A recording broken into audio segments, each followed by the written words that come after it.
We have some great news from Cadillac because they are still putting out beautiful looking sedans in 2023, which is weird to say, but that is actually not a very common thing these days. This is a 2025 Cadillac CT5 sedan.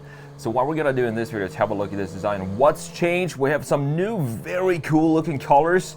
Talk about the spec and tech, have a look at the design, front and rear, and the interior in this case, because they didn't release a press photo of the new CT5 from a side view, which is sad, and show you exactly what is new with this design. But as you know, before we do that, let's have a look at what is new, because usually these days when you have a facelift, you do a couple of changes to the front, maybe a little bit to the rear end, but the main changes usually happens in the interior, and that is the case with the 2025 CT5 as well. So Cadillac has refreshed its gas-powered sedan with a new front end that echoes the latest XT4 crossover and a revised cabin that adopts Cadillac's newest screen. You can find this Car and Driver article as always down in the description if you want to go and check that out. And this one will go on sale in the spring of 2024. 2 new paint colors available, more of that in a minute. It will also offer a 5G Wi-Fi hotspot, and Amazon's Alexa voice assistant is built in. So much technology in cars these days.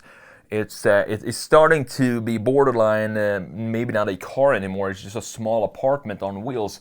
The American luxury automaker is still giving its old school gasoline-powered sedan, the CT5, one more update before its likely demise. Also very sad to hear that, because I want to see more sedans and not just crossover boring SUVs. The squinty horizontal headlights are now conjoined with the vertical LED elements. On CT5 Sport models, the trim is blacked out, and you can see that right here, how good this looks.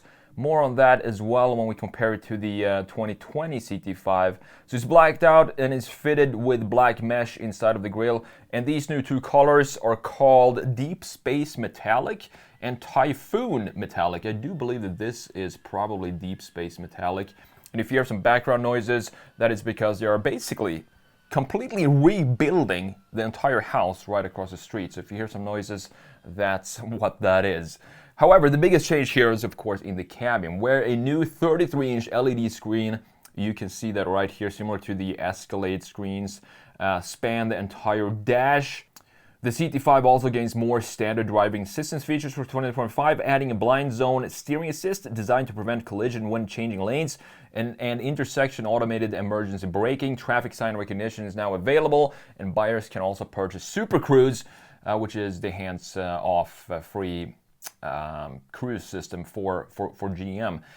None of this is anything that I'm personally interested in. I don't like assisted driving in any way, but that's just me, and that is where we are headed in today's automotive world. The CT5's powertrain carry over from the 2020 model. The base turbo is a 2-liter 4-cylinder with 237 horsepower and 258 pound-feet of torque. You also have a twin-turbo 3-liter V6 with 335 horsepower, not bad at all, and 405 pound-feet of torque. Still rear-wheel drive. You can have it as an all-wheel drive, and it's still connected to the 10-speed transmission. Expect the CT5 to start just north over $40,000. And they also hinted, this is what a question that I had myself, what are they going to do with the CT5V and the CT5V Blackwing? And they will be revealed later. With this new styling, it's going to be one heck of a sedan, specifically to keep the manual transmission. It's going to be one of a kind in 2025 for sure. So with that said, let's jump in to Photoshop and let's have a look at this design. What is new with this Caddy? Thankfully, I mean, I'm really glad that they keep the sedans in production these days, because everybody's just cutting to the Ford. Do Ford even have a sedan in production right now? I don't think so, but Cadillac is still holding strong with this. Unfortunately, as I said in the article, it's likely the last update before they cancel the CT5, which is probably going to continue just like the CT6 over in China, where they still have the brand new CT6 in production that we don't have over here, which is weird. But having a look at this design, we have a very clean, I think this 2020 still looks extremely modern to me. I always loved how this LED right here feels like it's one single LED that is just covered by this piece of bodywork right here, but it's in the exact same line as the top piece. Then we have some very traditional looking headlights in the 2020 model, as you can see. I also love this chamfer that we have going here. It just creates a beautiful touch, details like that makes the graphic features, in this case this feature here, feel welcome in the front end because it has a connection to the rest of this. It sort of has a friend in this chamfer, so they're connected some way in the front. But looking at this new one and have a look at this super metallic color, you can see the metallic flakes even in this picture from pretty far away. It looks fantastic. And now we have almost like an X shape in the grille. So have a look at this. This is brand new. We have a wing up here now. We also have this wing going down in the bottom. And then we have a normal, I wouldn't call this maybe a normal bumper, but we do have a separation between the top graphics and the lower section. I do love what they did with this refresh. I thought the 2020 looked fantastic. And the new one, the 2025, I think it actually takes it up one level in the design. These are not, I wouldn't call these bumper headlights because they sit in a pretty, they sit in the top part of the half of the front end and they sit pretty far out and up top. So I would call these pretty standard position for the headlights. But you can see we went from old school headlights in this case to new LED bulbs right here for the main headlight. We still have this big LED here on the side creating a corner for this design. And I don't understand why Cadillac, when they're creating a beautiful car like this and they release like 4 press photos, it just doesn't make sense to me because it is a stunning design, and it feels like when they do that, when a company do that, they create a facelift, even if it doesn't have to be a new model, they just release a couple of photos. It just makes me feel like they don't really care that much about the model and they're not really proud of it.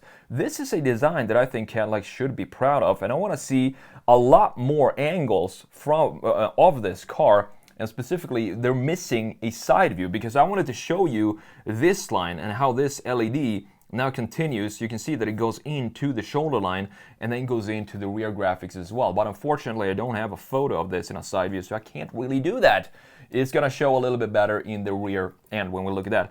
We do have these plastic pieces that don't look open to me, but we do have some sensors in here, it looks like. So that's what that is for. Overall, in this blacked out trim, I think it looks stunning, and I really can't wait to see the black wing version of this 2025 CT5. It's going to be absolutely fantastic. So having a look at the rear end, and this is one of these typical facelifts, as I mentioned in the beginning. Usually when cars are facelifted today, they focus maybe tiny changes on the front end and not so much in the side and the rear, new wheels maybe.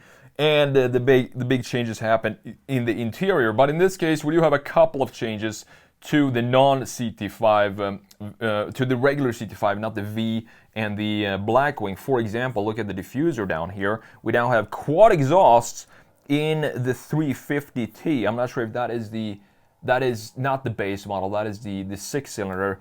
So we do have quad exhaust in the bottom, and I think it looks great. This Cadillac, to me, the CT5 just has these classic sedan proportions that is lacking so much today that, for example, BMW, Mercedes used to have back in the late 90s, early 2000s.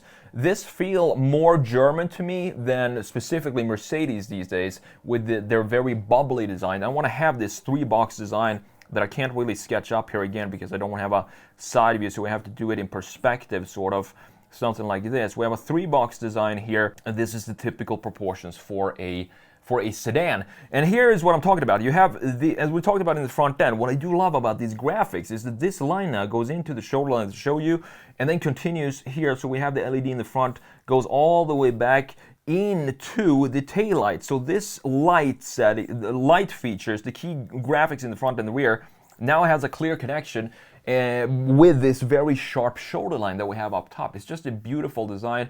I also like that we now have the quad exhaust down at the bottom.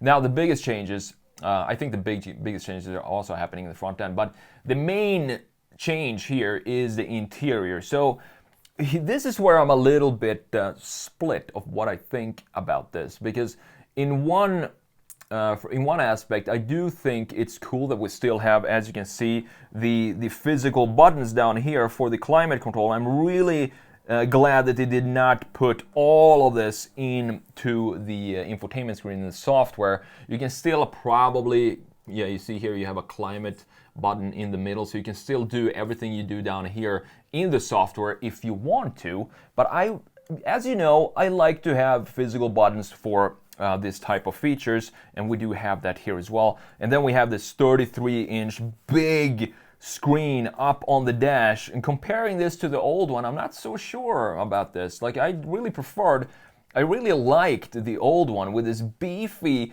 beautiful looking housing for the gauge cluster. The cluster itself, we have an analog speedometer and analog tachometer here, as you can see, with a tiny screen or smaller screen in the middle. And honestly, I just prefer it to be like that. It feels more car-like to me. It feels more like a product, as I've said before, that the interior designer put more effort into actually designing and make beautiful, instead of just having the engineers and the software engineers, programmers, just program everything and have everything be pixelated like we have here. But still, it is a pretty decent interior, the new one, specifically with keeping the physical buttons for the climate control settings. Overall, as I said, the Blackwing, the CT, I assume they're going to update the CT4 as well now. So I look forward to see what they're going to do with the new Blackwing versions for 2025.